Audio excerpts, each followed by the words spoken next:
Our hearts beat to the city streets. We began to feel the fire.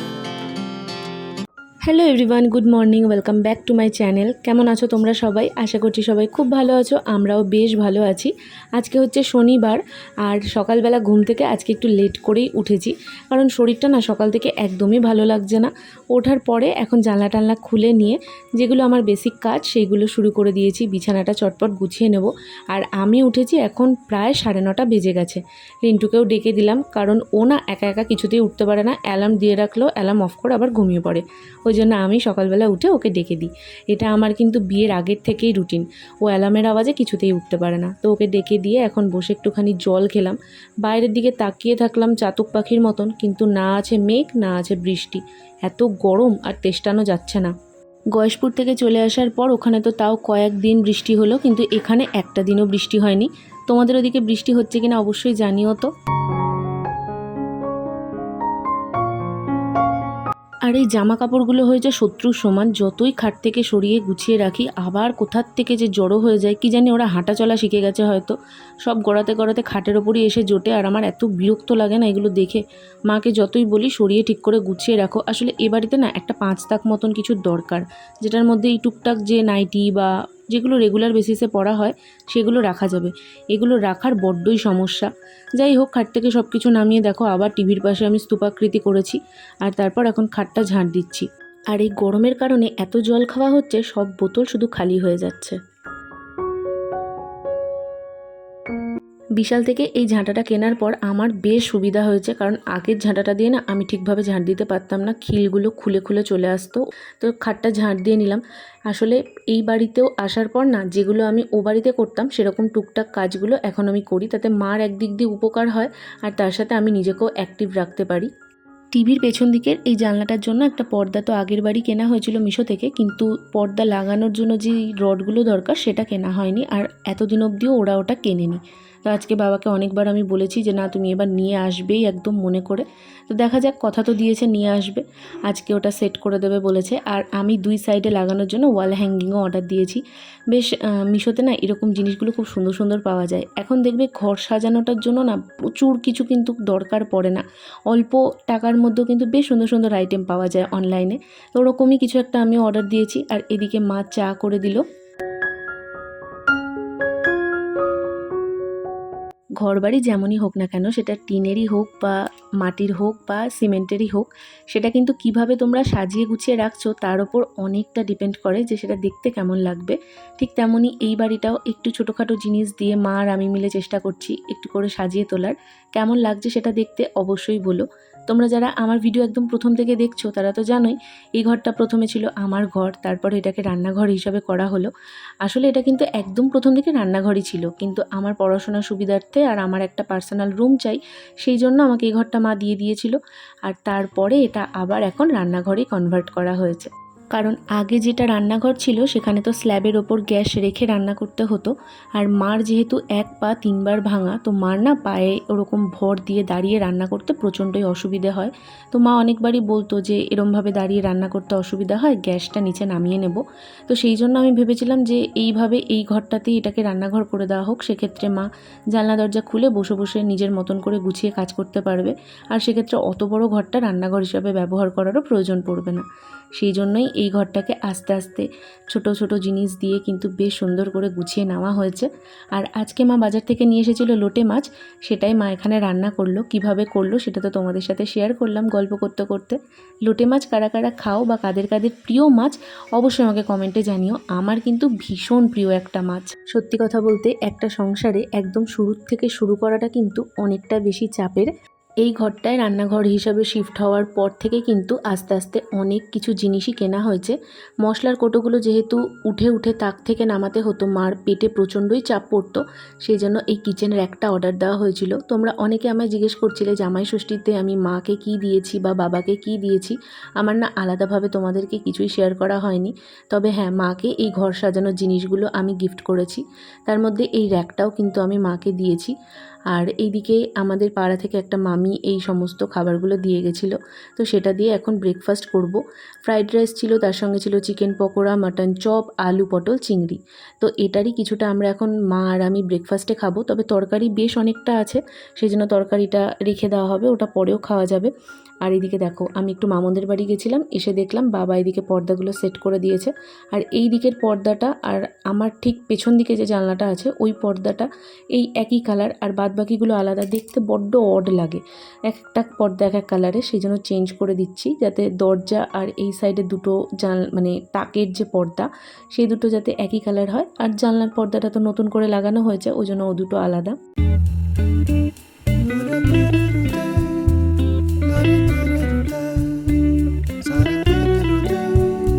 মাকে কিন্তু আমি শুধু এই কিচেনের একটাই দিইনি, তার সাথে ওই সাইডে টিভির পেছন দিকটায় যে ওয়াল হ্যাঙ্গিংটা অর্ডার দেওয়া হয়েছে ওটাও আমি মাকে গিফট করেছি।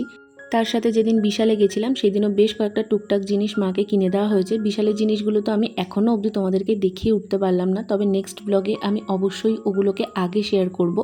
তো সেইখান থেকেও বেশ কয়েকটা জিনিস টুকটাক কেনা হয়েছে। তারপরে তেল ঢালার জন্য এখানে কোনো জার ছিল না, মিশো থেকে দুটো তেলের বোতল আমি অর্ডার করে দিয়েছি, কারণ মা কাঁচের শিশির মধ্যে তেল রাখতো, তো আর কড়াইয়ে ঢালতে গেলে অনেকটা পড়ে যেত, তো সেই জন্য ওগুলো আমি অর্ডার করে দিয়েছি। একদিন তোমাদেরকে সবটা আমি গুছিয়ে দেখাবো।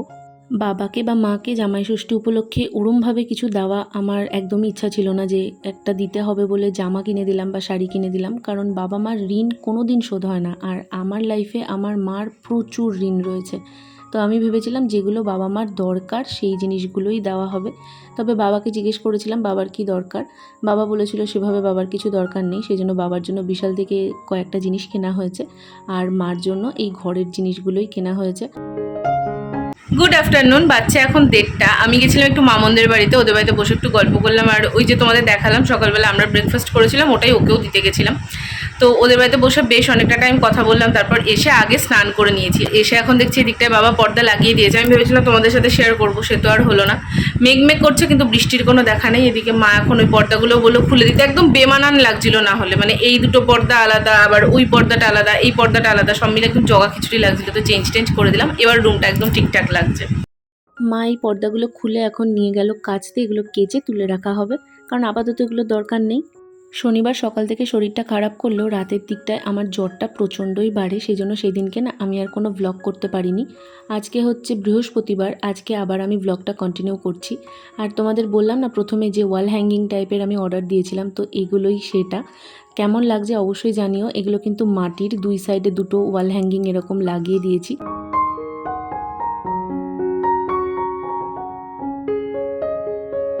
এগুলো কিন্তু আমি মিশো থেকেই নিয়েছি, ভীষণ অ্যাফোর্ডেবল প্রাইসে পেয়েছি। আর আমার ও বাড়ির জন্য না এগুলো কেনার ইচ্ছা আছে। তোমাদের যদি কারোর লিঙ্ক লাগে অবশ্যই আমাকে কমেন্ট করো, আমি কমেন্টে লিঙ্ক তোমাদের দিয়ে দেবো। আর এরপর আমি বসেছিলাম এক গাদা জামা কাপড় নিয়ে, এগুলো আসলে জ্বরের টাইমে সব পরা হয়েছিল, তো এগুলো কেচে দিয়েছিলাম আজকে সকালবেলায়। তো সেগুলোকে এখন ভাঁজ করে গুছিয়ে রাখলাম। আর মাকে বললাম সোজা এগুলো আলমারিতে তোলো, কারণ না হলে এপাশে ওপাশে জড়ো হবে, আর দেখতে না প্রচণ্ডই বাজে লাগে সেটা। আমায় আগের দিন প্রীতি কমেন্ট করেছিলে তোমার বহরমপুরের ব্লগগুলো বেশ ভালো লাগছে, তুমি গ্লো করছো, দেখে খুব ভালো লাগছে। সত্যি কথা বলতে কি জানো তো, বাপের বাড়ির মতন শান্তির জায়গা কিন্তু আর এই বিশ্বজগতে কোথাও নেই। গুড ইভিনিং, বাচ্চা এখন 7:30, আর আজকে হচ্ছে 29 তারিখ। সেদিনের পর বেশ অনেক কটা দিন পর আমি আবার ব্লগ করছি। মানে ব্লগটা এতক্ষণ তোমরা যেটা দেখছিলে ওটা ছিল শনিবারের ব্লগ। রবিবারের ব্লগটা আমি কমপ্লিট করতে পেরেছিলাম বলে তোমাদের সাথে শেয়ার করেছিলাম, কিন্তু শনিবার সন্ধ্যা থেকে আমার শরীরটা এতটাই খারাপ করছিল যে আমি আর ব্লগটা কন্টিনিউ করতে পারিনি, সেই জন্য আজকে সন্ধ্যা থেকে আবার শুরু করলাম। এদিকে তো দেখলেই এই সাইডে যেটা তোমরা দেখতে চেয়েছিলে ওটা আমি তোমাদেরকে দেখিয়ে দিলাম।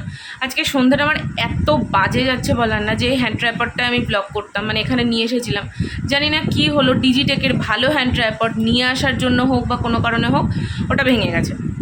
ওটাতে ফোনটা সেট করেছিলাম, খুলতে গিয়ে আমার এই জায়গাটা করে এমন জোরে চিপা লাগলো, পুরো জ্বলে যাচ্ছে, পুরো চামড়াটা না পুরো ফুটোর মতন হয়ে গেছে, রক্ত বেরালো, কিছুক্ষণ জ্বালা করছে প্রচণ্ড।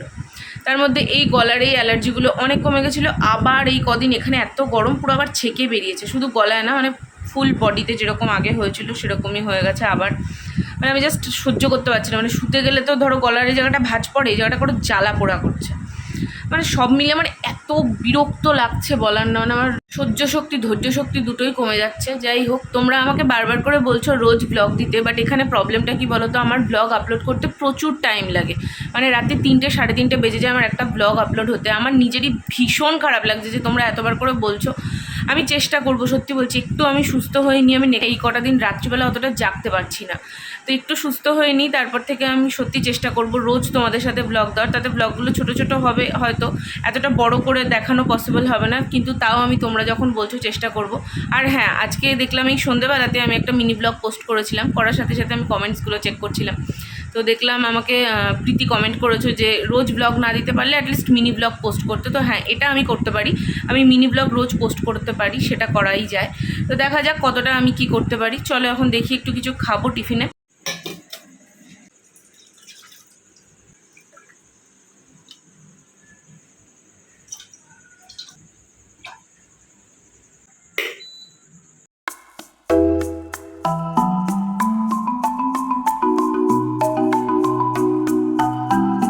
মন মেজাজ এতটাই খারাপ লাগছে, মাকে বললাম একটু চা করে দাও, কারণ মাথাটা একদম ধরে গেল নিমেষের মধ্যে। তবে এত শত খারাপের মধ্যেও একটা ভালো জিনিস হয়েছে, আজকে আমার চ্যানেলে 500 সাবস্ক্রাইবার কমপ্লিট হয়েছে। তোমাদের ভালোবাসা সাপোর্ট ছাড়া এটা কোনো দিনই সম্ভব ছিল না। তো যারা যারা আমার চ্যানেলটা সাবস্ক্রাইব করেছো, তোমাদের সকলকে মন থেকে অনেক অনেক থ্যাঙ্কস। প্লিজ আমার চ্যানেলটাকে এভাবেই সাপোর্ট করো। তোমাদের সাহায্য আর তোমাদের সাপোর্ট ছাড়া কিন্তু আমি বেশি দূর এগাতে কোনো দিনই পারবো না। আর আমার এই প্ল্যাটফর্মে স্ট্যান্ড করাটা ভীষণ দরকার। এরপর মামন এসেছিল, তো দুজন মিলে এখানে চা খেতে বসলাম। মা নিজেরটা নিয়ে ও ঘরে চলে গেছে। আমি বসে বসে ওকে বলছিলাম আমার সাথে আজকে কী খারাপ হয়েছে। আমার একটা ইনস্টাগ্রাম পেজও আছে, যারা যারা ইনস্টাগ্রামে আছো আমার ইনস্টাগ্রাম অ্যাকাউন্টটাকে ফলো করতে পারো, লিঙ্ক আমার ডেসক্রিপশানে দেওয়া থাকে। আর ব্লগগুলো কেমন লাগছে সেটা কমেন্টে জানাতে ভুলো না। দেখা হচ্ছে খুব শিগগিরই নতুন ভিডিওতে। টাটা।